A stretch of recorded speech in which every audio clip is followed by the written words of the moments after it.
योगी आदित्यनाथ देश के मुख्यमंत्री हैं उत्तर प्रदेश के और संविधान पर उन्होंने ओथ लिया है। मैं उनसे पूछना चाह रहा हूं, मूल निवासी क्या भारत का मुसलमान नहीं है? क्या बकवास कर रहे हैं वो?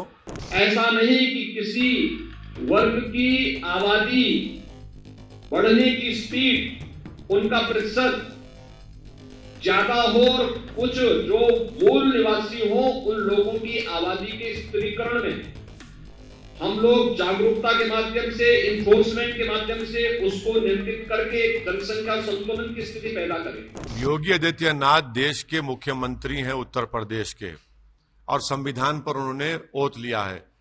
मैं उनसे पूछना चाह रहा हूं, मूल निवासी क्या भारत का मुसलमान नहीं है? क्या बकवास कर रहे हैं वो? अगर देखा जाए टेक्निकली सच्चाई तो मूल निवासी तो आदिवासी और द्रविडियन लोग हैं। ना ओवैसी मूल निवासी है, ना योगी आदित्यनाथ मूल निवासी हैं। क्या बोल रहे हैं मूल निवासी? और क्या वो बात सच नहीं है कि यूपी में टीएफआर रेट जो 2.7 था 2015-16 में, वो गिरकर 2.4 हुआ है।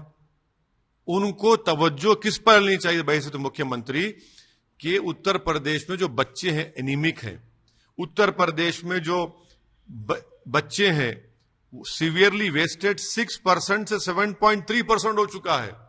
और उनकी जानकारी के लिए शायद उनको नहीं बता रहा होगा, बगैर कोई कानून बनाए उत्तर प्रदेश में डिजायर्ड फर्टिलिटी रेट 2026 और 30 के दरमियान में आ जाएगा। आप कौन सी बात कर रहे हैं? आप सिर्फ मुसलमानों के ताल्लुक से खौफ पैदा कर रहे हैं।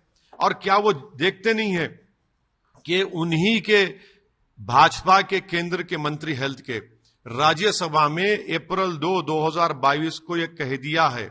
क्या कहा है? कि भारत में कोई जबरन कानून की जरूरत नहीं है।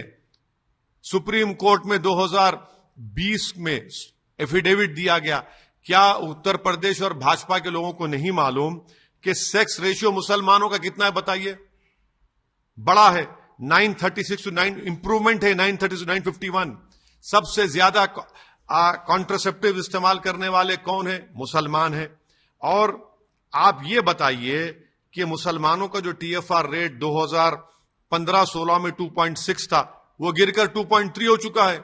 क्यों डर पैदा कर रहे हैं मुसलमानों के पॉपुलेशन के बारे में आप? टीएफआर रेट गिर रहा है और भारत के मुसलमानों का पॉपुलेशन स्टेबलाइज हो जाएगा 2030 तक। झूठ पे झूठ बोलते हैं, गवर्नमेंट का डेटा है। सिर्फ मुसलमानों से नफरत फैलाना इनका काम बन चुका है, दिन रात यही काम करना। भारत में जो डेमोग्राफिक डिविडेंड है, विश्व में किसी देश में नहीं है। इस देश की 50% आबादी 25 साल से कम उम्र की है। 40 साल की उम्र की आबादी 60% है। आप नौकरी क्यों नहीं देते उनको? केंद्र सरकार में 60 लाख से ज्यादा नौकरियां हैं, आप सिर्फ 10 लाख दे रहे हैं। भारत के मुख्य प्रधानमंत्री, दीजिए ना 60 लाख नौकरी।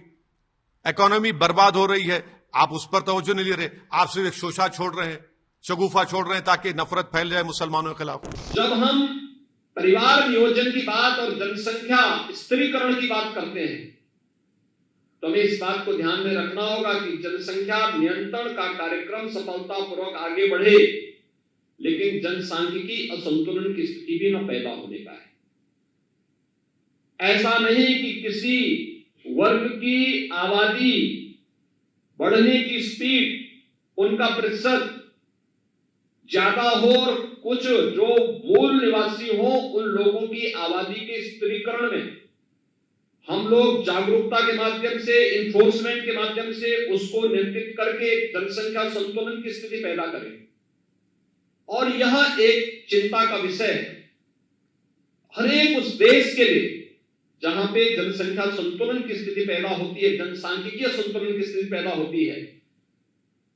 रिलीजियस डेमोक्रेसी पर इसका विपरीत असर पड़ता है। फिर वहां पर एक समय के बाद अव्यवस्था, अराजकता जन्म लेने लगती है। और इसलिए जब हम लोग जनसंख्या स्त्रीकरण की बात करें तो समान रूप से समाज में प्रत्येक जाति, मत, मजहब, क्षेत्र, भाषा, इन सब से ऊपर उठ करके समान रूप से जागरूकता के व्यापक कार्यक्रम को इसके साथ जोड़े जाने की आवश्यकता है। इसमें बड़ी भूमिका का निर्वहन कर सकती हैं आशा बहनें, आंगनवाड़ी की कार्यकर्तियां, ग्राम प्रधान, क्षेत्र पंचायत समिति, जिला जो त्रिस्तरीय पंचायत से जुड़े हुए प्रतिनिधिगण, बेसिक शिक्षा, माध्यमिक शिक्षा और उच्च शिक्षा से जुड़े हुए शिक्षकगण इस जागरूकता के कार्यक्रम को स्वास्थ्य विभाग के साथ मिलकर के और बेहतरीन तरीके से आगे बढ़ा सकते हैं। और इस दिशा में एक सामूहिक प्रयास होना चाहिए। अंतर विभागीय समन्वय के माध्यम से इस कार्यक्रम को आगे बढ़ाने का कार्यक्रम, यहां पर हम लोगों ने 5 जोड़ों को सगुन किट तो उपलब्ध करवाए, लेकिन सगुन किट में भी तय करा था कि उसमें भी हमें प्रयास करना चाहिए कि हर एक जाति, मत और मजहब से जुड़े हुए लोगों का इसके साथ जोड़ा जाना चाहिए। क्योंकि सबसे बड़ी चुनौती है, अक्सर जब बात होती है मातृ मृत्यु दर और शिशु मृत्यु दर को नियंत्रित करने की, मैटरनल एनीमिया को एक नेशनल एवरेज के बराबर लाने की, उस समय हमारे सामने समस्या देखने को मिलती है कि किसी एक वर्ग विशेष में मातृ मृत्यु दर भी ज्यादा है, शिशु मृत्यु दर भी ज्यादा है। अगर 2 बच्चों के बीच में अंतराल कम है, इसका लिहाजा मातृ मृत्यु दर पर भी और शिशु मृत्यु दर पर भी पड़ेगा और उसकी कीमत चुकानी पड़ेगी पूरे समाज को।